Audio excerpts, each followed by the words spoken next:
Good morning. Hi, this is Alejandro Aguirre, President of DPAC. Daniela Velasco, President of ELAC. DPAC. So this morning we want to introduce Dr. Tracy Pamela to come over. So much. Should we, first of all, I want to thank you both for your service over this past year, working with our parents and making sure that we have as many people as we have. Did we already speak about the interpretation and things like that, or? No, we We haven't. I want to thank you, but maybe we just make sure that they understand what the. Okay, so this recordatorio a todos va a haber interpretación si gustan hacer clic para cambiar el idioma, los que necesitan eso. También va a haber recording, se va a grabar.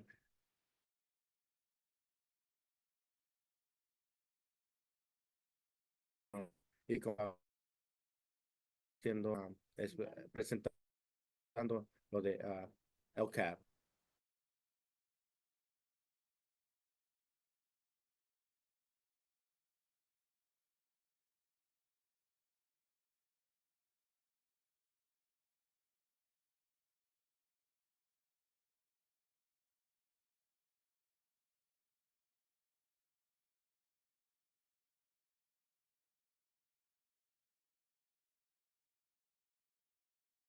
Monitoring. If they can't hear me very well, or if they can't see the screen, or if they need me to repeat anything, please make sure to keep me posted. I know it's weird in a big room, but if you could sit for the folks on Zoom and see your lovely face while you talk. Sure, no problem. Oh, Hello. could you sit in the other seat? Can I sit in the other seat? Yes, I can. So you can control the slides. How's that? That better? We got Okay. So what I would like to do then is welcome you to our annual Local Control and Accountability Plan, LCAP meeting. And this is really where we talk about our process of what we've done over the entire year. So as how many of you have been to an LCAP meeting before? For how many of you is this the first? Oh, welcome. I'm so glad. We've had an LCAP in place for quite a number of years now. And what we do is every year we go through a plan to have goals, and then we have actions to realize those goals. And then we look at every year how we're doing, and we make new goals based on what our needs are. Okay, so I'm going to continue on. Please feel free as you have questions. We have people here. One of the requirements is as you have questions, we will make sure to respond to your questions. And that is one of the requirements as well, is that the public, if there are any questions, we write them down and we provide written responses onto our website, so you'll be able to see them. All right, and that is the way that the public can see that we're responding to our community. Okay. Now, just a very quick purpose for this plan.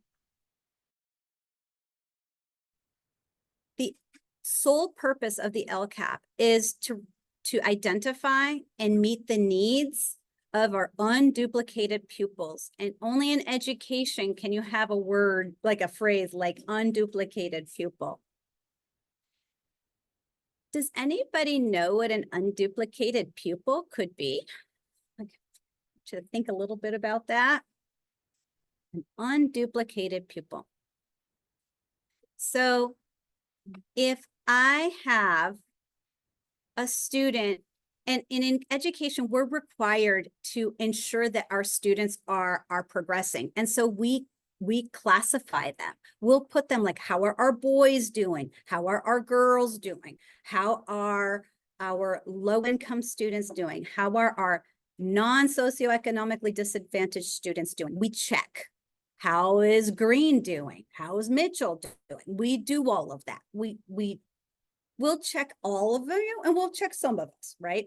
So in an unduplicated pupil, the supplemental fund, the funding that goes into the LCAP is designed specifically to support our low-income students, also our English learners, also our homeless and foster youth.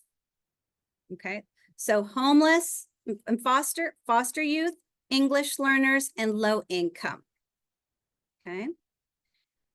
Now, if you happen to be a student who is in the foster youth in foster care, and you happen to be learning English, you also happen to be in a low income bracket, you don't count 3 times,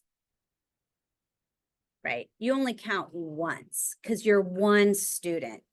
So that's what it means, is we don't duplicate that student and put them in 3 times.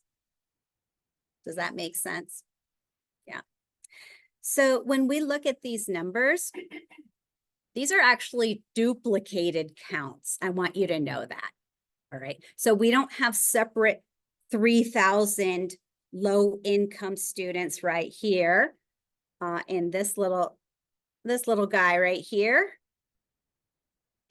Some of those students are also English learners. Almost 1,000 of our students are English learners. This year, we also have to take a look and see how, of those students, how many have not reclassified to being proficient in English. And we call them long-term English learners. And so you'll see this LTEL right here. We have 59 LTELs. In our system, we have 23 foster youth that are listed that attend our Lawndale schools. And we also have 111 students who qualify, who are housing insecure. We also, off to the side over here, it's important to know that when our students successfully have the academic and language proficiency to not become English learners anymore, they have this R in front of them. They're reclassified as fluent English proficient. And this is a number to celebrate because this shows that our students are learning English as they're learning the academics. We have almost 800, right? So if you think about it, students who have come into our system, we have about 1,000 who are still learning English. We have about 60 of them who are taking longer than we'd like. Okay. And we have 800 who have reclassified. So we have a large percentage of our students who have another language in the home. So we want to make sure that we're always aware of that fact. Because once you reclassify, it doesn't mean all of a sudden, boom, you're fluent. I'm fluent in English. And I can speak as a Spanish learner. I know some Spanish pretty well, but then you put me somewhere else and I don't know Spanish very well at all, because I'm constantly learning. What I'm going to share with you next is a little bit of academic data from our iReady system that we implemented this year based on these unduplicated pupils. Does that make sense? Okay. So I'm going to help you read this. The very top, these are our overall scores. And in reading, every single student that took iReady in December, we had 33% who were proficient, on track to meeting the standards. And that increased to 41% in March. Okay. In math, we had 20% who were on track. And by March, we were at 42%. So if you do that, now what we're going to do is of this larger group, now I told you we take buckets. Yes, should we? What was the goal? The goal is just to see how many right now. It's our first year of implementation. So our implementation right here is kind of collecting something we call baseline data. It's our first year of data. So this will go into our LCAP as these will be our, like where we're starting. And then next year we'll try to continue that growth. Thank you. So you said the 3,000 was counted 3 times, so that's not that correct. It's what you'll have. We have about, let me go back to here. The actual number fluctuates. We have a percentage based on our October date. Is it all showing? Yeah. Oh, man. Okay. Sorry, we're doing some technical stuff here. So let me, Yeah, just okay. click okay. I will not leave the meeting, but I would love this part to go away too.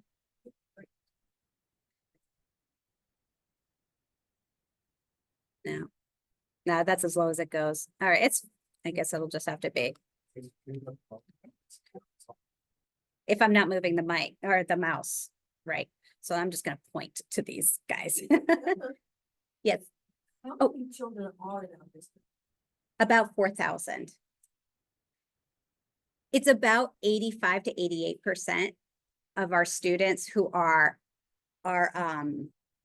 classified in the unduplicated count. It's in the 80s. And I should have that number better for you. And I'm wondering if one of you can get me the actual percentage. Because it changes every year and I can't remember if it became 85% or if it went down to 83. So we'll get that for you, but the percentage is in the 80s. For these numbers that are on the board, there are 3,107 low-income students. That's the correct number. There are 899 English learners, but when we get money for these students, we don't get money for every single number that's on the board. We get money for the unduplicated number. Is that right? That is right. Yeah, because you just mentioned they were counted 3 times, but they're only supposed to count it once. So that number, 3,000, is correct, or? That Yes. 3,000 is correct for the number of students that are low. Yeah. So they identify it. So, Homeless or yeah. that. So what we actually, That number. State. And then we also figure out how many of those English learners are also low income, or how many low income are also English learners. And then that number of actual kids are the ones we get additional LCAP funds. So that's the addition. Yeah. Get your data based on the survey that you email out to parents every year. it's with your enrollment. It's when you complete your enrollment and your lunch applications. And any, like the data that shows that if a student is classified as an English learner. So we don't actually do the counts. There's a system, there's a student data system. And every student has something called a student ID number, a state student ID number. And so think about a big spreadsheet with numbers in the first column. And it'll say 1, 2, 3, 4, 5, 6, 7, Tracy Pamilia, female, English learner, check. Low income, they will check from another place that looks at my free and reduced, my lunch application, check. Foster youth, they'll look in another system and it'll say, oh, Tracy is in the foster youth system, so check. So then, but we get the numbers and we know that we have 3,100 low income. We also know that we have almost 1,000 English learners, but we don't always know which are all three like that. So it's easier for us to do the actual numbers and just to tell you that some of the low income will also be English learners. And maybe some of the English learners may be in the foster system, but we don't know exactly the unduplicated number of each one.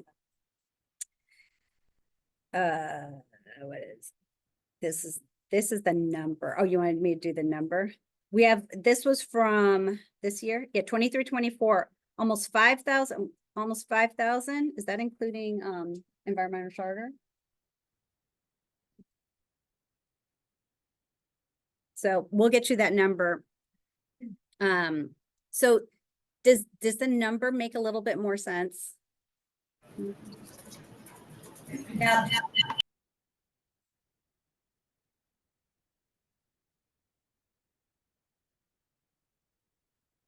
so now if we take a look at each of the groups, our low income students, you can see that back in March, where they were in red, you can see, so now we've got it kind of colored. So you can see that our December scores are in red and our March scores are in blue. Okay. Just giving you a chance. Anything come out to you? Just don't use the chart. Use the line chart. Yes, 100%. The kids coming back in the beginning of the school year, because of the 3 month off school, probably their brains are not quite geared in as well as what they are towards the end of the school year.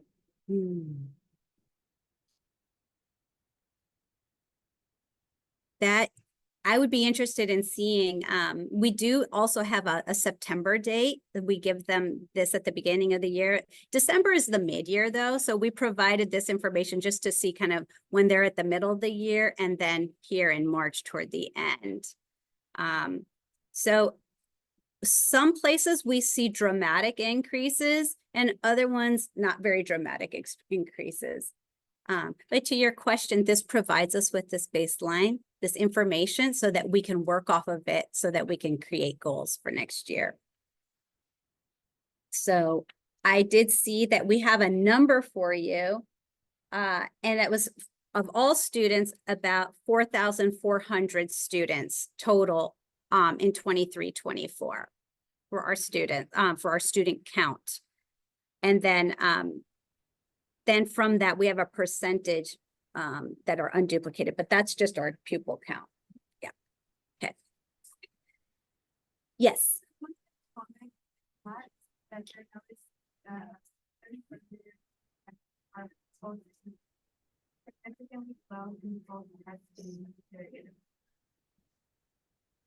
That is something that we definitely want to highlight and understand. Our English learners are significantly lower than any of the other groups. And let's think about that. How, you know, let's remember in what language the test is. Yeah. The test is in English. So if they're not yet proficient in English, we might see these kinds of scores. This is what they need to score. They need to get to a point where they're proficient in English in order to be able to access and be able to do the test in English, right? So we're working on that. I also talked about the classification. Yes. So the number of English learners, so there were, for English language arts, in December, there were 12% that scored at their grade level. And now there's 23% that scored at their grade level. And right now, today, I am taking those 23%, and you know what I'm going to do to them? Reclassify them. Yay! So then next year, the kids that are still English learners are the ones who are not yet at grade level. all the ones who reclassified, those 23%, I'm moving them from English learner to which group? RFEP. They are. And look at how high the RFEP students are scoring. As those were students who were English learners, who met academic and language standards, and so we reclassified them. So every year, we will see our English learner numbers low. Every year, because the ones who are doing well, we reclassify them. So it is important to look at how this group is doing, the English learners and the reclassified students. Yeah. Thank you so much, Charisse, because that's why. Because once they do well, we kick them out. And we put them over there. All right. Now, so this is the iReady reading and math. And again, we will continue to use this test. We use the test 3 times a year to keep us on track and keep us informed of what's going on. Now, we take this data along with other data. I want you to know that there's other data from the state. There's other data from the classroom, right? So we take some of this data, but this is just an example. We'll take this iReady data, and the LCAP Advisory Committee has a job. And before I tell you about the job, I want to tell you who is on the LCAP Advisory Committee. The LCAP Advisory Committee has representatives from each of the schools, as well as what we call certificated staff, and those are our teachers, our teacher leaders, people who are educators. We also have classified staff who are our para-educators, our office support staff.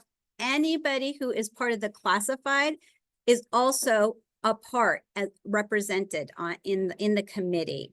We also have parent representatives on the committee, and we also invite community and our local SELPA, our Southwest, which is our Southwest educational, like local plan authority for our special education. So we have special education representatives, district representatives. So we bring together, and then they meet throughout the year.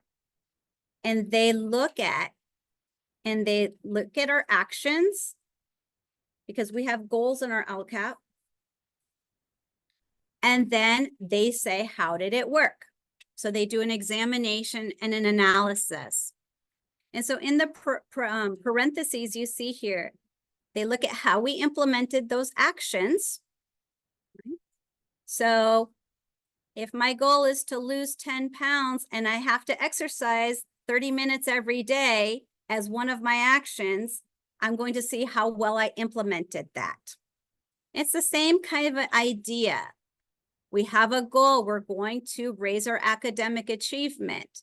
And here are some of the actions we're doing to raise our academic achievement. So we're going to look at our local data, and we're also going to look at the research out there. The research has to be, it is a requirement that the actions that we have in our plan be backed by research.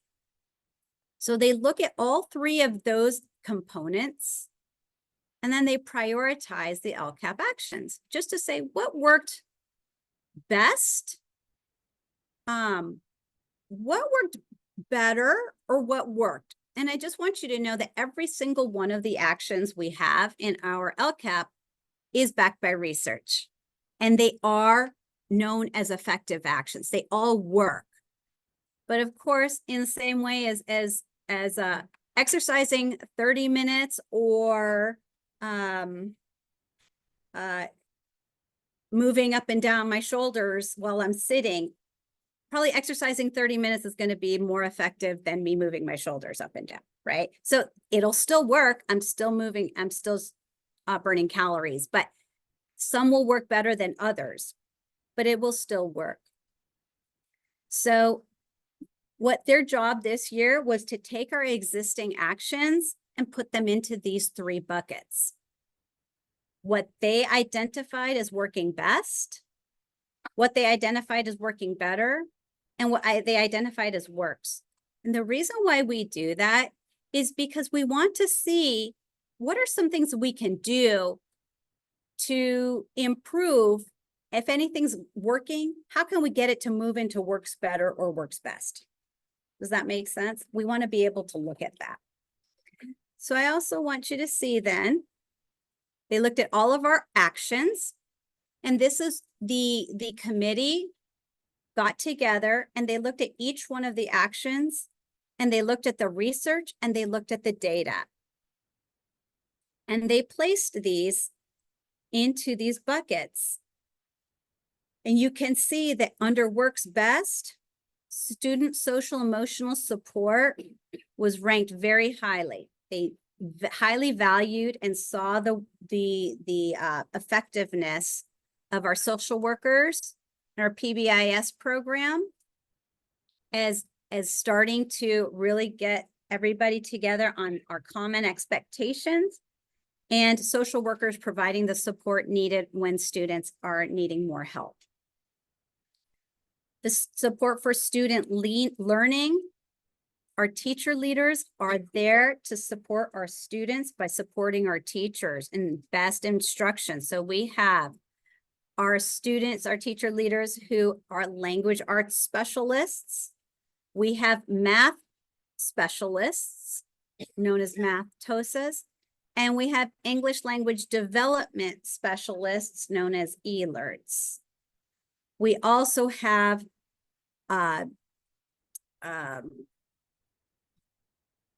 support here.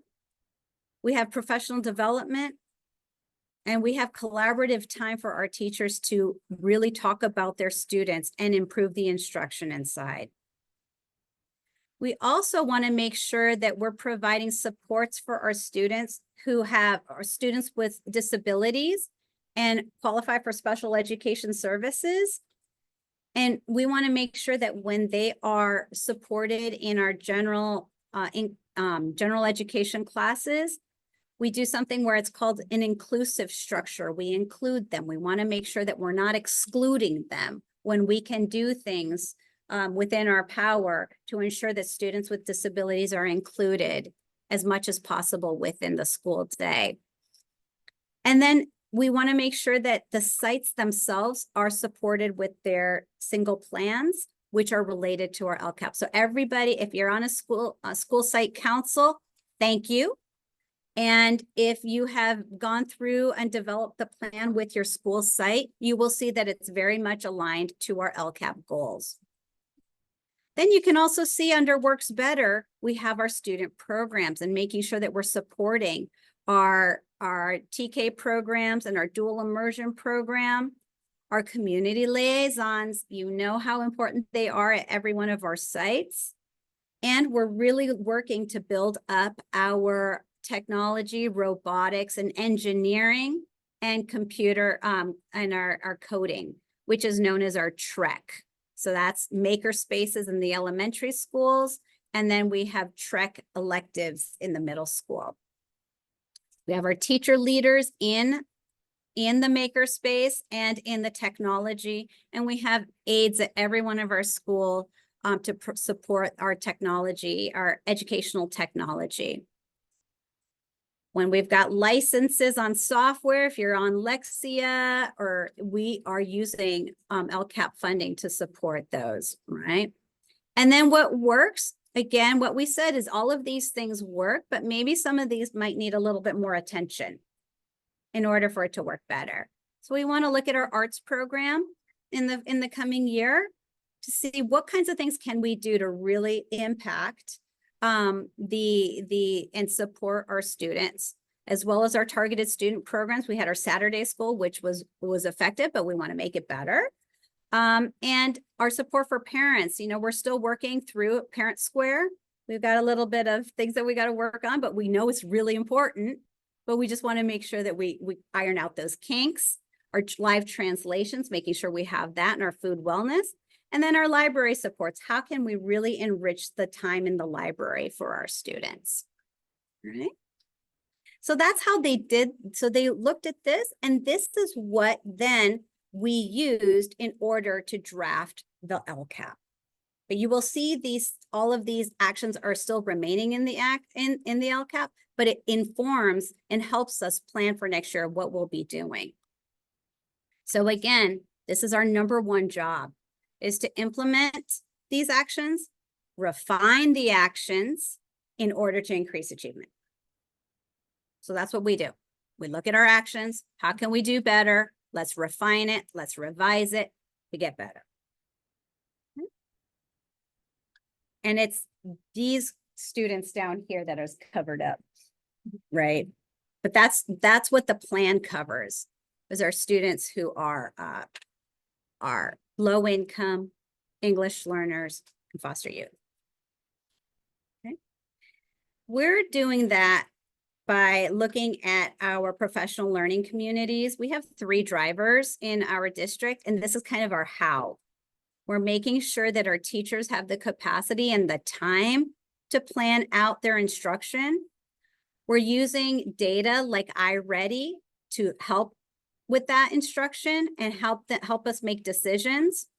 And then we have something called multi-tier systems of supports, which means that we want to pay attention and have a structure and know exactly what we're going to do. If a student's doing great, we know what they do. But if they need a little bit more help, we do something, and we call them tiers. We'll do some like tier 2 supports.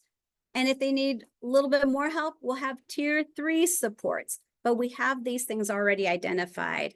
And very, very pleased to use the upcoming support from our community schools grant to be able to really develop our multi-tier systems of support, which will then work in concert with what we're doing here in the LCAP. Okay, so as I look at this, when we're leveraging these drivers, those are the professional learning communities, the data informed instruction, and our MTSS, or multi-tier systems of support. I'm just going to give you a second here. Hopefully the bottom bar will go away in a second. Just take a look. Are there any things that surprised you about where things landed? Or you want to talk, any questions that you may have? Because this is the time for us to be able to respond to any of those questions that you may have. So I'll give you some time to do that.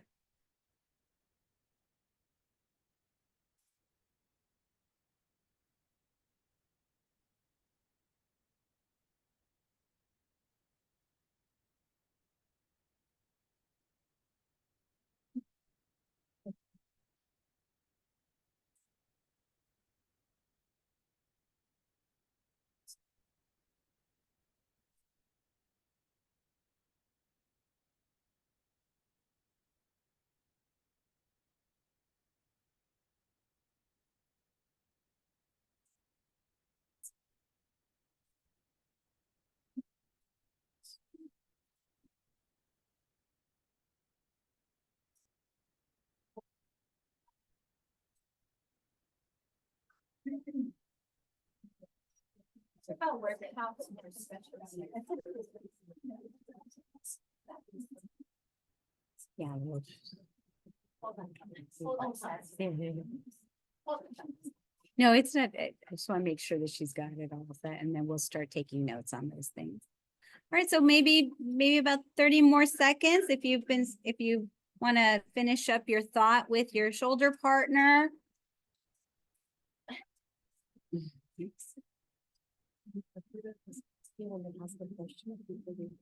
Yes, he could hear clearly. Got it.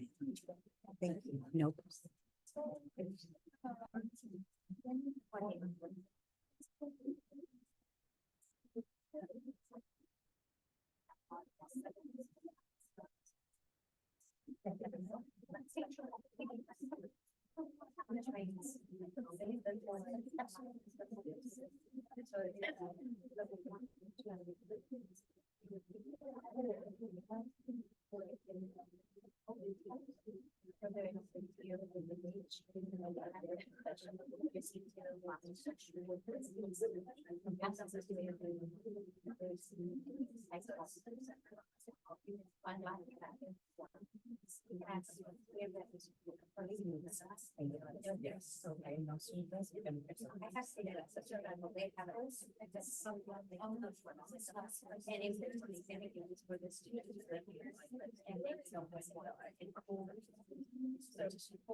Are we ready?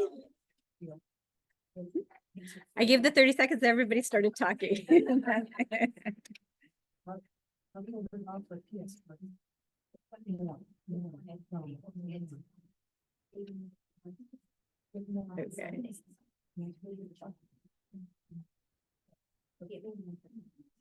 All right, I'm gonna bring us back in the classroom. I'll go, actually with my principals, I do this. I'll go 3, 2, 1, and we're back. Principals talk a lot, let me tell you.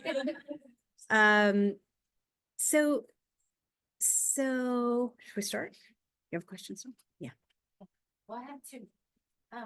For the library support, it's 2 additional library clerk hours. Is that for like tutoring or just to help them or check out books? What is that? What's that? So Daniela asked, and I'll just make sure I'll repeat it so everybody can hear. Let's look at the 2 additional library clerk hours there under the works. What is that? Is it helping students or is it just more hours to their day, right? Right now, it's more hours to their day. But you ask a great question. That's exactly what we want to do is like, what can we do with those 2 extra hours so that it does become more meaningful? Like tutoring. Like tutoring, yeah, those kinds of things are providing those spaces for abilities, right? So thank you for that question. Did you have a second question? I did, for special needs, like, is there any, workshops that? And then the next question was, are there any workshops for special students with disabilities, special needs students? And the answer is we can do that. We can look at that. Some of these things might come from the LCAP and some of these might come from other funding sources that support students with disabilities specifically. So we have different places, pockets where we can specifically target both students and parents. Dr. Kuliga, may I add to that? Yes. And may I call on Miss Brenda Veronica, who might tell you of some exciting things coming for next year? Yes. We are working also in a make community with the special needs. So my plan is bring a new committee for special needs to the district. And this is also that I want to ask when start the committee to have workshops for the parents with special needs. But yes, it's coming, so I'm so excited. So nice to put the face. I've heard about you. I'm so glad to know that we'll have an advisory committee for our students with special needs and look forward to developing that. Yeah, for them. Yes. Yes, there's a 2 questions in the chat. 2 questions. Okay. One is later in the meeting, will we discuss each of the LCAP goals? And the second question is, what are examples of special education supports? All right, so let's do the first question again. I think in a coming up, there's supposed to be a slide. Does this one have the slide of the goals? I thought I would see it by now, but I didn't see it. Did you see it? Got through your link and I posted it, so I have to go through it. There's supposed to be, I had worked on it yesterday and I thought that there was going to be a slide with our full 4 goals on them. If I don't, then what I'll have to do is I'll have to show it this one. So I'm going to click on this one. Just let me just see if it's there. No, yeah, this must be an older version. So hello, everybody. Here. You can't see it. You can't see it, right? Yeah. Nope. Let me see. What I'm going to do is just say it out loud and in the chat, what we'll make sure, because this was a question, we'll attach it with our written responses, what our goals are so that everybody can see it. And I do apologize that I am displaying the one that doesn't have these 4 goals on it. The 4 goals are the same, actually. What we also want to do is understand everybody that the work we're refining and we're getting better. And we don't want to be spending our time changing up our goals every year because that just kind of what we need to do is kind of tighten things up and get better every year. So we have 4 goals, and the goals always start off with increasing academic achievement. You'll be my Vanna? Thank you so much. Posting at the website where it is. Okay, wonderful.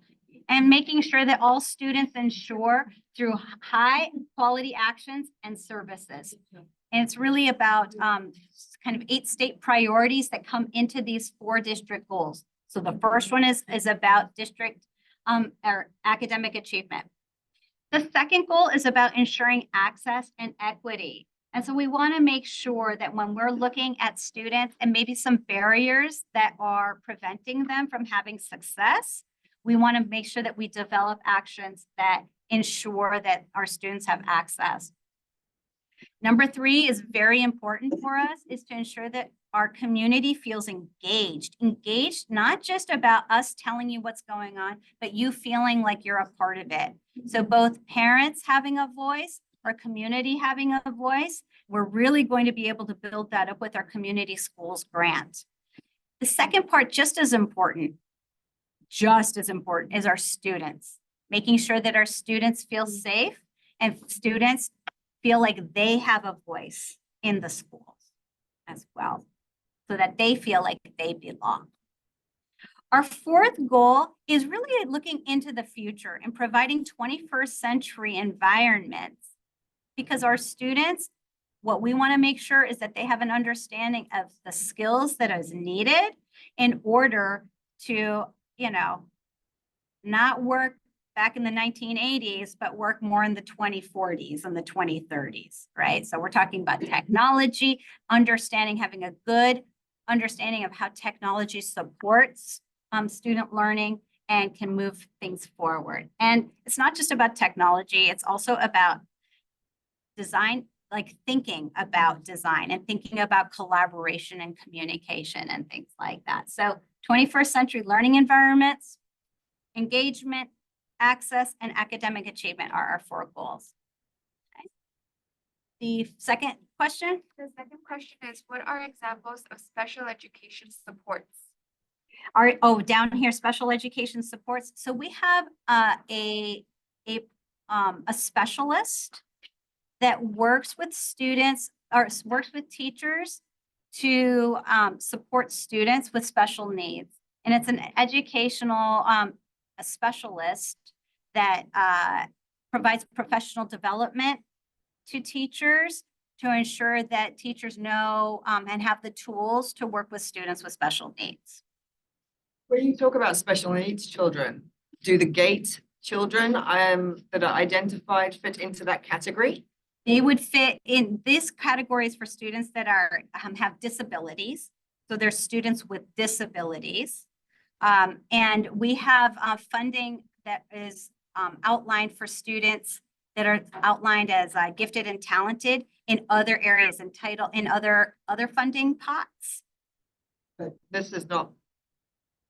This won't be part of that. We've had it in the past, but we actually are able to put it all together because as you heard last year, we have no English learners in our students who are qualified as GATE. So we really should utilize other funding right now because not very many of our students, we don't have enough students that qualify for GATE that are also unduplicated. So the GATE students are not classified as important enough? They are. They're very important. They're just not in this plan. We don't specifically outline, this plan is for students who are low income, English learners, and foster youth, right? So what we want to make sure is that we have that covered in here. And with our students who are classified as gifted and talented, our GATE Advisory Committee, which you are a part of, that's where we can talk about those programmings and that kind of the things that we're going to be doing for our students that are gifted and talented.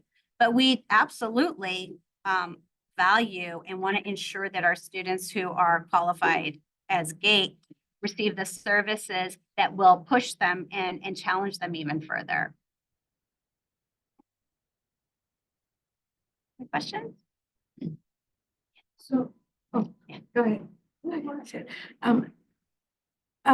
Since we're talking about homeless students here, the social workers would then provide them with resources to prevent that. And it's in the Works Best. We're going to continue to grow that. So the question was, you know, when we have our students who are classified as homeless and experiencing homelessness, our social workers are in the Works Best, and will they continue working with them and continuing that? Yes, but they continue not just with our homeless students, but with students that are experiencing needs, and that's about 85%. We have about 85% of our students who qualify as unduplicated. So that's a large chunk of our population. So we're able to provide for most of our students, anybody who ever needs the support. That's why social workers can provide support to everybody, because it is something that impacts a lot of people. So it's not just for our homeless students. It's for students who are experiencing homelessness, because a lot of times that's a temporary issue, right? But they still may have other issues. So we'll provide them with resources, counseling, supports for the families. I'm not sure if this is the right time and right question to ask, but regarding our community liaisons, are they like part-time in school or are they full-time in school? If it's part-time, I feel like they should be like full-time to work the best in switch the best categories, because they are very important people to be in the schools. Yeah. So the sort of question and suggestion and comment, I'll put that all together, is that if we're looking at our community liaisons, the question is, are they part-time in the LCAP? And if they are, maybe one thing that would make it to go from Works Better to Works Best is by making them more full-time, because they're extremely important in the schools. So that's what I heard. I just want to make sure everybody heard that. And thank you for that suggestion. That came up in our community schools conversations. The schools were wanting more time with their community liaisons. So if we can provide some of the support here for our community liaisons here, I think I'm fairly confident that the schools will want to add time to their community liaisons by using their community schools funding. So you might get there. There's some hands raised in the chat, and Ms. Griselda also has 2 questions. Okay. She asked, my question is around goal 4. What is LESD's plan with providing digital literacy and citizenship lessons for all TK through 8th grade, especially with the rise of AI technology? And the second question is also, how is LESD planning on addressing how our teachers are receiving PD to prepare them for with AI, and how are students going to start using it as a learning tool in the classroom space? If that's in the chat, should I repeat that, or it should be okay? Danielle, you okay with looking at that in the chat? Okay. So the question has to do with our goal 4 and looking at kind of what we're doing with goal 4. If that's the umbrella term Do we have plans for digital citizenship? Do we have plans for AI, artificial intelligence? My favorite, ChatGPT, those things. How is that coming in to our teaching and learning for our teachers, preparing them for this reality, as well as students, preparing them for this reality? So that's where the goal just has that provision of the teacher leaders and time for them to create those plans. And so with the addition of like actual people who are specialists on educational technology, we have our 21st century learning coordinator who is coordinating meetings and planning documents for our teachers to then be able to then have a plan for digital citizenship. So right now, what it looks like is that we will, during the hour of code, or when we have in the beginning of the year, the digital citizenship through Common Sense Media, we will push those out.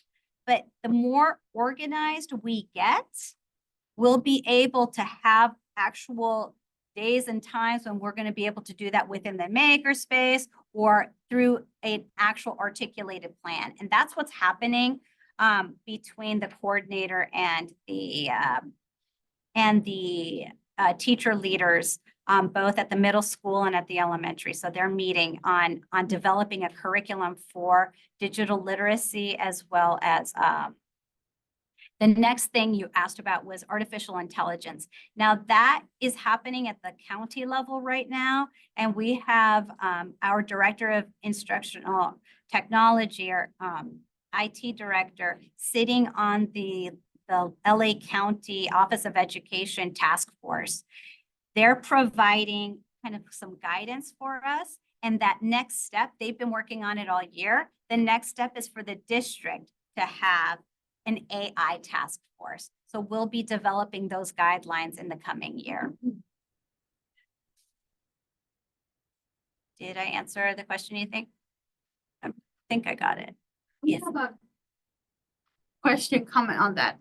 Yeah, I know technology is very important and it's the future to go, but students are showing that what about just regular skills, Our newer generation, you see like kids in high school, they don't know how to use a can opener, like, and the students showing that in the future, they're not gonna know like nothing around the house, nothing. I know technology is gonna be our future, but they're saying that regular, basic, normal, day-to-day skills, they're gonna be also part of the future, because nobody's gonna know how to do those things.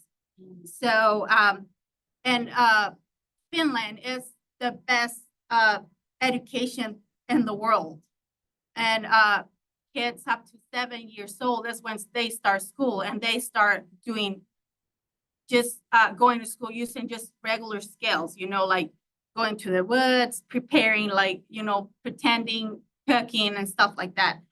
So I was wondering, how can we support our kids through school to keep with those skills, so we don't have kids in the future, they don't even know how to use a fork? Life skill. I would, yeah. So the question really is, I think speaks to if I heard you correctly, we have the technology and that's all great. But what about the other stuff? Right? Basic needs. What about the basic things? The basic Now, needs. I hope they learn how to do That should be, I do hope that, but let's talk about actual just reading off of a screen, right? Or writing longhand on a piece of paper. Things like that. Things that in school you would do, but without technology, right? And so far, that's a part of what we have to do, is look at how much of technology is taking that time and how much of it is impacting a student's for those basic skills and things like that. Right now, there's still quite a lot of paper and pencil and coloring that I see going on there with, and coloring, I don't say that lightly. Coloring is actually a fine motor skill that is really important for learning how to do things off of technology. So if you have coloring sheets and your children are still going scribbling like crazy, you know, that's actually a developmental level. The closer and closer they get to actually coloring within the lines, it shows a different kind of a emotional or developmental maturity that shows where they are. So actually coloring is an important piece in education, or Play-Doh, those kinds of things you were talking about, you know, going into the woods, those kinds of creative activities are really important in our maker spaces. And so if you've got these blocks and you're creating things, the closest duplication we have for that kind of time of creativity is within our maker spaces. So I really invite you all to take a look at the maker space, and that's a thing that where we have in Works Better. You're going to see as students start to go and visit it more. That's kind of our Finland, because we're trying to have those spaces for them in that area. Maybe I can add a little bit more comments. I've been helping school gardens, could be related to food wellness. So I'm in Mark Twain. We have a garden specialist, Chris. He's amazing. So he's been giving a in-class cooking lessons. That's showing how to use the knife. They're using the knife for the kids for safety. But so they're using a knife, cutting board, and he's teaching how dangerous to, you know, or how safe to use the knives too. So they're learning manually, like basic everyday tasks too at the same time. But unfortunately, the gardening class is not for all the classrooms. It's only for the teachers who are willing to take. And then also he's only coming every other week. So my hope is putting the food wellness part work into the best is maybe having the garden lessons every day, having the specialist maybe every week, same person every week. For all the schools. Yeah, all the schools, of course, yeah, all the schools. And then I noticed the specialist is changing every year, but we might want to have the same person as long as he or she's gonna stay for the program. Otherwise, you know, each gardener specialist has a different idea. So garden goes to be a different directions each year. So I wish the higher, like having higher, yeah, same things. Yeah. So we had the additional, I just wanted to tell for our Zoom, could if they could hear it, make sure that they understood that it's not just about the maker spaces, but the garden is another excellent example. And our parent volunteer goes and sees exactly what the kids are able to do. Not only are they out there in the garden helping to plant and weed, but they're in the classroom with cooking lessons. And those are so important for our students to be able to, again, get away from the technology, but actually learn real skills as well. It's also just, it's not just about 21st century learning, but I would say that it's also about engaging. Students love the garden, right? They love going there. Most of them do. Even when they're supposed to try the food, right? That's, they'll say, I tried beets. And they're like, yes, you know. So that's something that I thank you for bringing that up. Thank you. Mine is on a different subject. It's about the targeted student programs. Before we get to Saturday school, is there any plan to prevent chronic absenteeism in schools? Yeah. Like over this last 2 years, probably, we have seen students that have missed more than 50 days of school, and that is super important. I know Saturday school, it's a way to recover, but it's not academic recovery. Before we get to that, is there any plan to motivate students to come to school every day? So the question really looks at that targeted student programs, and you bring up a really good point that Saturday school is meant to recover attendance for students who have missed. We actually don't want to have Saturday school. Like, your kids don't want to come to Saturday school, and we don't want to have it because that means that we have a need, we have a problem with that. And what we want to make sure is that students are coming back to school. And the plan really does need to address a major issue in our district, which is something called chronic absenteeism. Chronic absenteeism is for our students who miss 10% of the school year. 10% of the school year means at least 18 days. 18 days is literally a month of school. Isn't this the parents' responsibility though? I mean, do the kids actually, honestly, let's look at this realistically. I mean, is a kindergartner or a first grade or a second grade, are they the ones sitting and kicking and screaming saying, I don't want to go to school? Couple more. Yeah. Yes. So what we have to do, yeah. So Issues for some parents. That's what I mean, have to it's the walk. parents. Well, This no, is- but if it's- there's a bus that could provide or pick up kids, that could probably help. 100%, fantastic idea. For health issues, let's say that a student, can go to school 5 days because of a health issue. Is there a plan that the student can take the homework or to get the resource of that week, so it won't show as it didn't get the education for that specific week? So the question is, in that chronic absenteeism, would it be helpful if we had students who were sick who couldn't come to school? Like, if we gave them the work, could they then not be absent? And I'm going to answer that we do have that. So many of our students who are qualifying under chronic absenteeism are students that we need to bring to school. We have plans for students, and it's called home hospital, which means there are students who can't come to school because they have to be in home because of their health, or maybe they're in the hospital, and we provide them with education. So we have home hospital for medical issues. When we're talking about chronic absenteeism, it's not normal to have 30% of our students absent for a month or more. It's not normal. What we want is to get back to the time where we as parents feel comfortable to say, I know you don't want to go to school, but you don't have a fever, you haven't thrown up, I'll see you later. The school will call me if you need to go.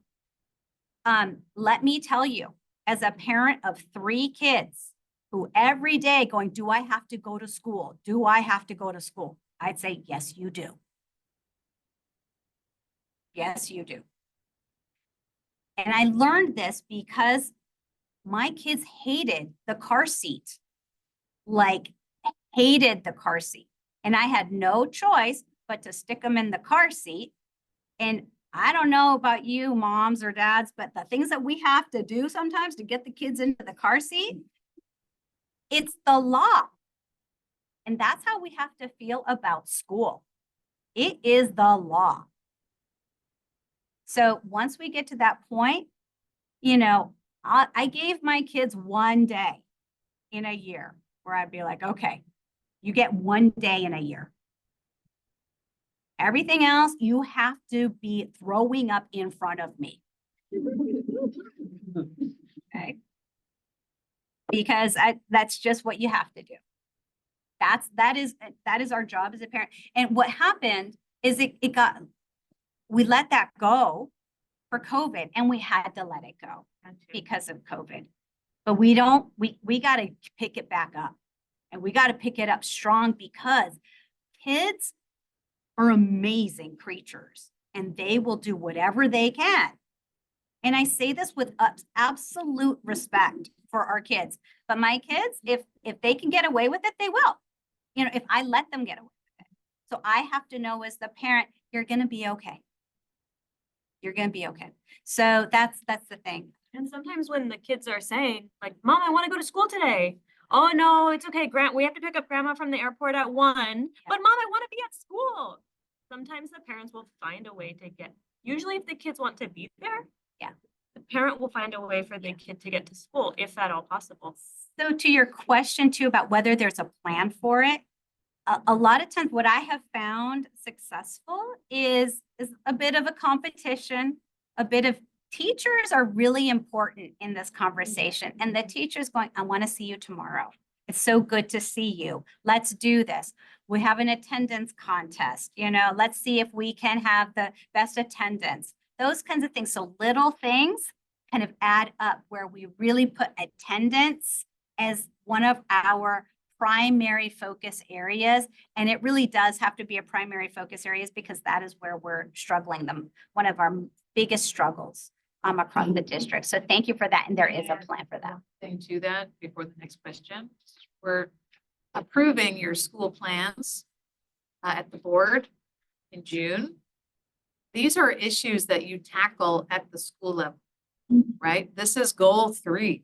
We see at our school, we have a 30% chronic absenteeism rate. What are we doing at our school site? How do we utilize our social worker? How do we utilize our teachers in competitions? How do we provide supports for families who really need it, who are struggling for reasons we don't even know? We want to keep whittling down the number of chronically absent to the very few who really have problems. issues that are verifiable issues that need extra support. We just want to get all the kids who can come to school into school and then keep providing supports. We have parents who are now public health ambassadors. You did that program. You focused on attendance as one of your things. Parents believe other parents, right? I'm the principal. I tell you, come to school. You don't care.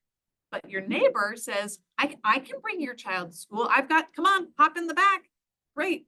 Parents help each other. So that's the part that we can work on at the site level to really make that happen.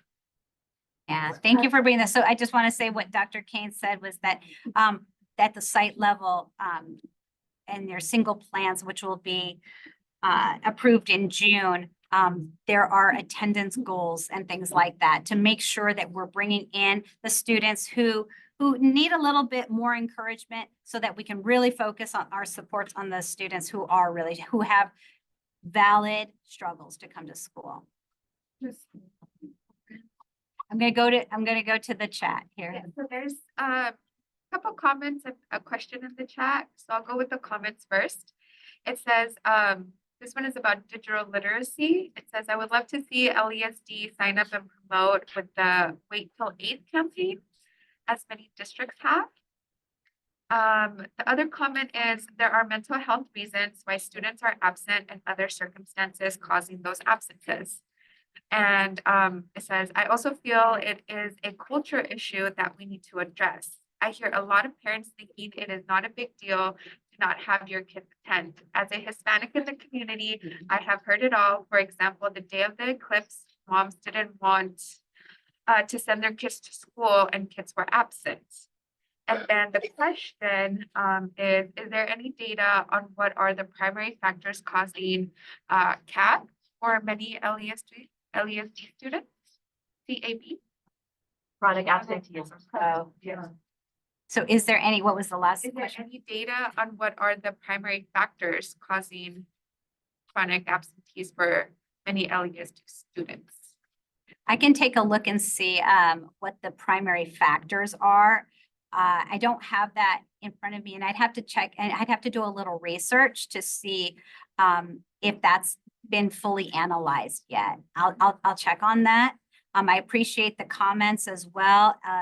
looking into some resources that are out there that are for digital literacy. And the second one about valid mental health concerns that are preventing students from coming to school. And that is exactly what we want to be able to do, is address the students with valid concerns, and at the same time, speak a little bit to the comment as well about not valuing the coming to school as much, or not understanding the importance as much. And so at the end of the day, I go back to the car seat. If you stick your kid in the car seat, you have to take your kid to school. It's as important as that. You can get ticketed for not bringing your kid to school. So.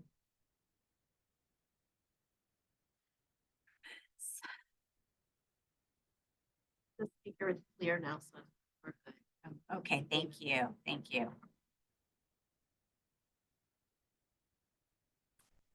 10:15. Did I address everything in the chat?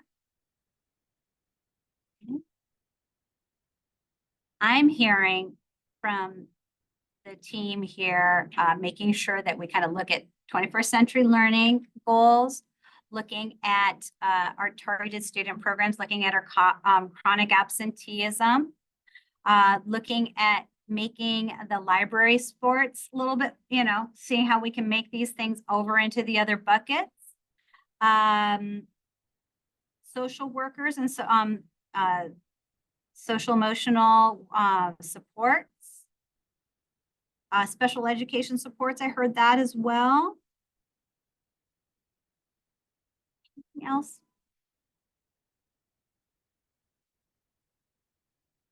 Well, Dr. Kane, this is what we're going to do. We're continuing. So all of this information also kind of goes into our LCAP. We're still writing it right now. That's why we don't have a draft for you, is because we're in the process of taking your feedback and going back in. So this information will go into the feedback, saying it'll be in a little box. It's like a 70-page document. If you need to ever sleep at night, put it right next to your bed and you'll be able to get some sleep right away. But there will be a section that says that there was a meeting held and we received questions, and then these questions are now being informed in the LCAP in the following ways. Okay, so that's number one that I want you to know. Number two, it's going back and forth with LA County, with LACO. They're the ones that review our plans. So they go back and forth to make sure that we're doing exactly what we're supposed to be doing, and making sure that our numbers add up, and that if we have an expenditure, that it is valid for the group. Okay.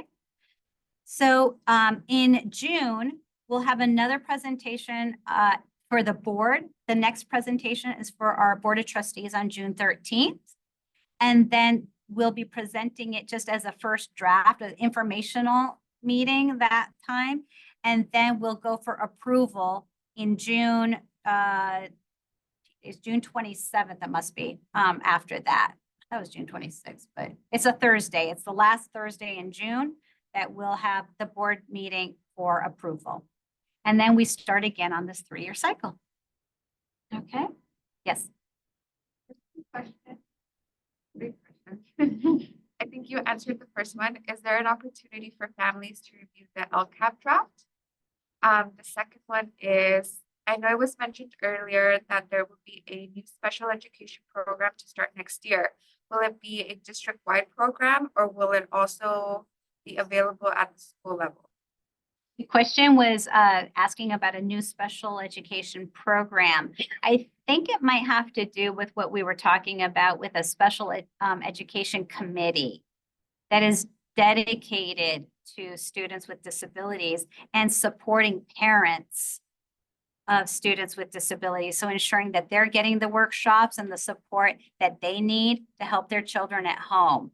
So it's more of a place for parents to come together to support each other. Is that what you would say? Yes. Yeah. So So I would add that as an example, like is happening with Mitchell. Mitchell is looking at having like a local parent group support group. Mitchell has a large number of students in the autism program. And so having those families come together. And we're looking at a district-wide, because we have children with autism across all the sites, right? So we're looking at, so the answer is yes, district and school, just like we have school ELAC, district DLAC, school SSC, district DPAC, same idea. And then one more, it says, it's we know PBIS works best. Could we find a way to merge that with other programs that we have to improve? For example, having PBIS merged with the PSR program as well as PBIS merging with the library. So the question is like merging them into, that's something we can absolutely look at and see how they can, I'm wondering when I'm thinking about putting the two kind of programs side by side, I almost see how they intersect. And I'd have to think about how they would merge, because when I'm hearing the word merge, I'm thinking about them kind of mushing together. And for PS Arts, and we want to make sure that we're providing an engaging arts educational program. And PBIS could be a way to engage them with positive behavioral supports. But we can definitely look and see how each of these actions can support each other. I think that's a great idea.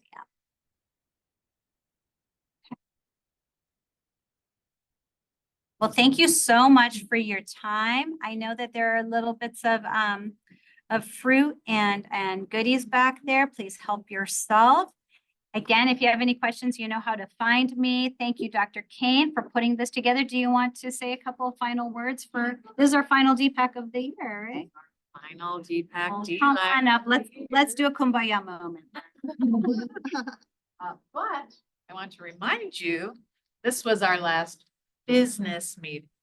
Next week, we have fun, right? Next week is our parent leadership celebration, right? So I invite you all to come back if you can for more food and treats and our opportunity to recognize our district-wide leaders and our school site leaders and to formally pass the torch from old to new, right? As Alex and Daniela introduced themselves at the beginning as your current and soon to be ex-presidents, they can't wait to hand off the torch to the next. Yeah, thank you so much. And then last, I just want to make the connection again between LCAP and what you're doing at your school sites. Your school site plans are supposed to be linked with the LCAP, right? Goal 1 is ACT student achievement. You have a goal 1 in your school plan, right? We link those together, but the power, where's the power?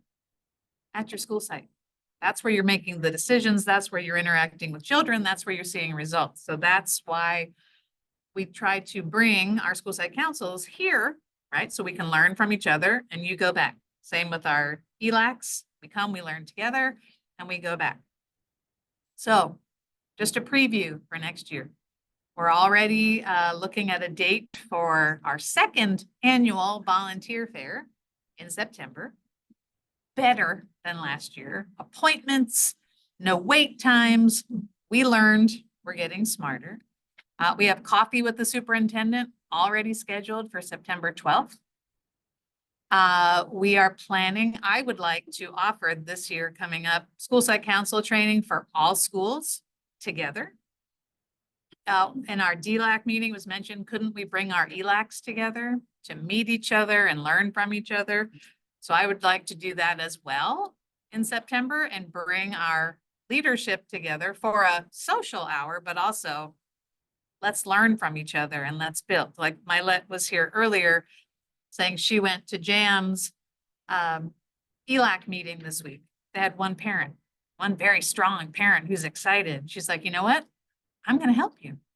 I'm going to build and we're all going to work and build together so that, you know, we have a strong team. Like Twain came in here on fire a couple weeks ago, like we're taking over. We're going to have that happening at all of our sites, really working together.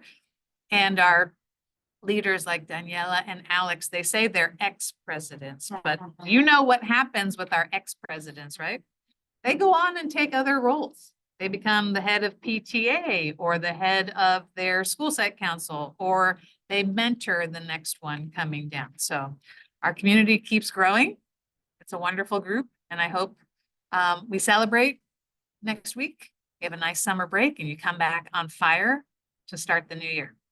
So thank you, everybody, for your time and coming, and see you next week for fun and fun. And our current and newly elected leaders, if you could hang in for a few more minutes with me. We have some pictures to take and just a little bit of planning, and then everybody can go. So thank you again. Please, if you haven't gotten breakfast or coffee, please do so. And thank you. Thank you. We